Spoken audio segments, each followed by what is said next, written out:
हनुमान जी चले लंका की ओर। रामायण एक ऐसा महाकाव्य है जिसमें अलग अलग महाबली और शूरवीरों का विस्तार पूर्वक वर्णन मिलता है। रामायण 7 कांडों या भागों में लिखी गई है, जिसके 5वें कांड को सुंदर कांड कहा जाता है।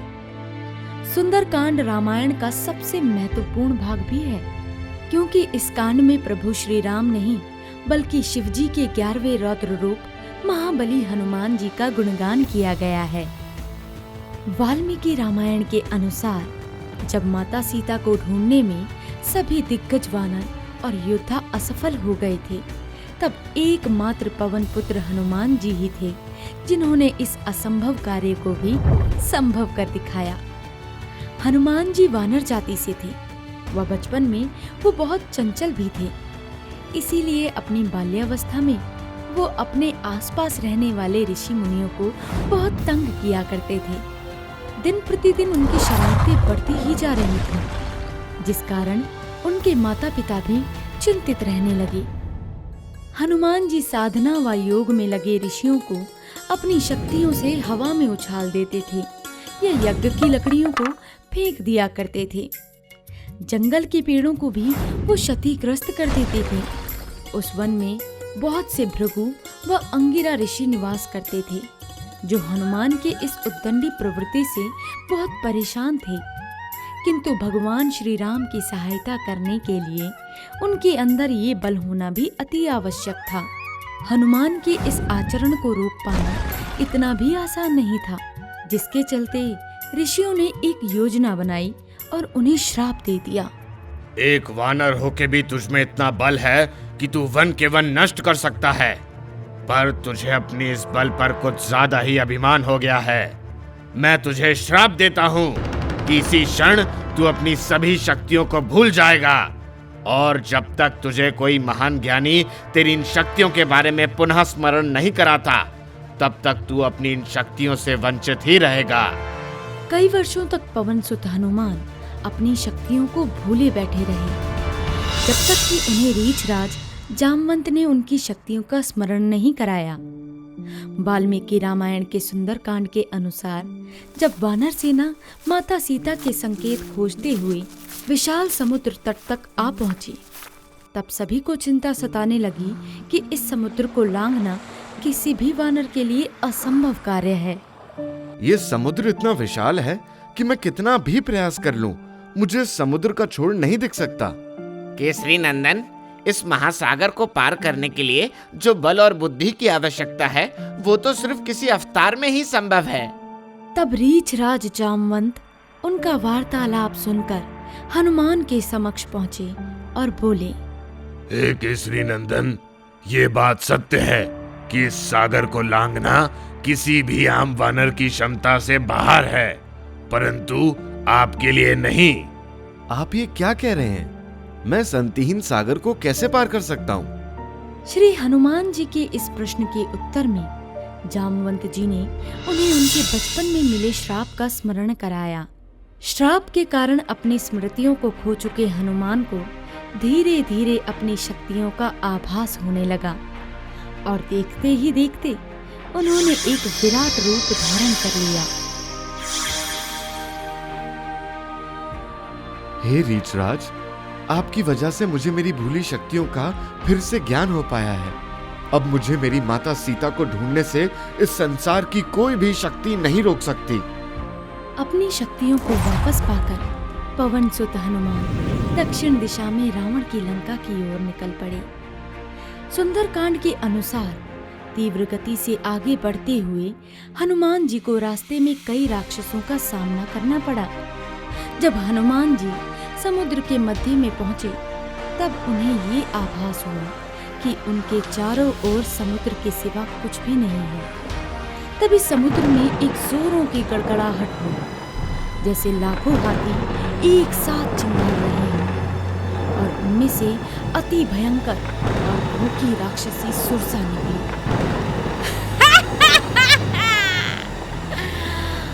आज तक मैंने किसी भी वानर को यूं उड़ते हुए नहीं देखा। तुम जरूर कोई दिव्य जीव हो, और आज मैं अपना पेट तुझे खाकर ही भरूंगी। माँ, मैं कोई दिव्य जीव नहीं, बस एक आम वानर हूँ जो अपनी माता सीता की खोज में लंका की ओर जा रहा है। कृपया आप मेरे मार्ग से हट जाएं। तुझे पता है कि मैं कौन हूँ? मैं सभी नागों की माता सुरसा हूँ। मेरे विष के अंश भर से हर प्रकार के जीव की मृत्यु हो जाती है। वानर, तेरा लंका पहुँचना असंभव है। आज तू मेरा आहार बनेगा। सुरसा की बात सुनकर हनुमान जी को ये ज्ञात हो गया था कि उसे समझाना असंभव है। हनुमान जी जितने बलशाली हैं, उतने ही बुद्धिमान भी। उन्होंने अपनी चतुराई का प्रयोग किया और अपने विराट रूप को एक चावल के दाने जितना छोटा कर सीधा सुरसा के मुंह में जाकर उसका निवाला बनने से पहले ही बाहर निकल आए। माता, मैं आपके मुख में जाकर फिर से लौट आया हूँ। मैंने आपके हट का मान रखा है। अब आप कृपया मेरा मार्ग छोड़ दीजिए। सुरसा हनुमान जी की इस सूझबूझ से अति प्रभावित होती है और अगले ही पल वो अपने असली देवी के रूप में आ जाती है। आपके बारे में तीनों लोकों में जो भी कहा या सुना गया है, आप बिल्कुल वैसे ही हैं। मुझे तो सभी देवी देवताओं ने आपके बल और बुद्धि की परीक्षा लेने के लिए भेजा था। पवन पुत्र, आप हर प्रकार से कुशल हैं और मेरा आशीर्वाद आपके साथ है। आप अपने लक्ष्य में अवश्य ही विजयी होंगे। सुरसा से आशीर्वाद लेकर महाबली हनुमान जी का आत्मविश्वास और भी बढ़ जाता है और वो तीव्र गति से लंका की ओर प्रस्थान करने लगते हैं। सुंदरकांड के अनुसार जब बजरंगबली समुद्र को आधे से ज्यादा लांघ चुके थे, तभी उन्हें समुद्र में एक अत्यंत ही विशाल आकृति का आभास हुआ। हनुमान जी के उस जीव के निकट पहुंचते ही उन्हें पता चलता है कि उन्हें किसी अदृश्य शक्ति ने रोक लिया है। ये कैसी विचित्र माया है? ये मेरी शक्तियों को क्या हो गया है? मैं आगे की ओर क्यों नहीं बढ़ पा रहा हूँ? ये कैसी माया है? कौन है तू जिसने मेरा मार्ग रोका है? मैं इस समुद्र में रहने वाली दैत्य राहु की माता सिंगिका हूँ, जो आज अपनी माया से तुझे अपना आहार बनाएगी।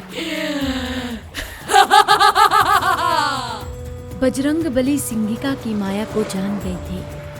वो सागर के ऊपर से उड़ते जीवों की परछाई को अपनी माया से पकड़ लेती थी और फिर उन्हें अपना आहार बना लेती थी।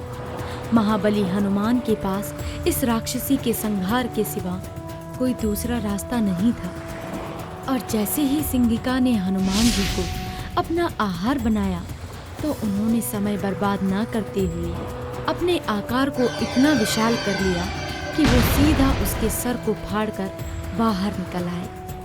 ये देखकर सभी देवता जैसे अचंभित रह गए और सभी महाबली हनुमान जी की शक्तियों के सामने नतमस्तक हो गए। लंका पहुंचते समय जहां हनुमान जी को सुरसा और सिंगिका का सामना करना पड़ा था, वहीं लंका के द्वार पहुंचने पर उनका सामना एक और अति बलशाली राक्षसी लंकिनी से हुआ। हनुमान जी लंकिनी को चकमा देकर अंदर प्रवेश करने लगे, किंतु लंकिनी ने उन्हें रोक लिया।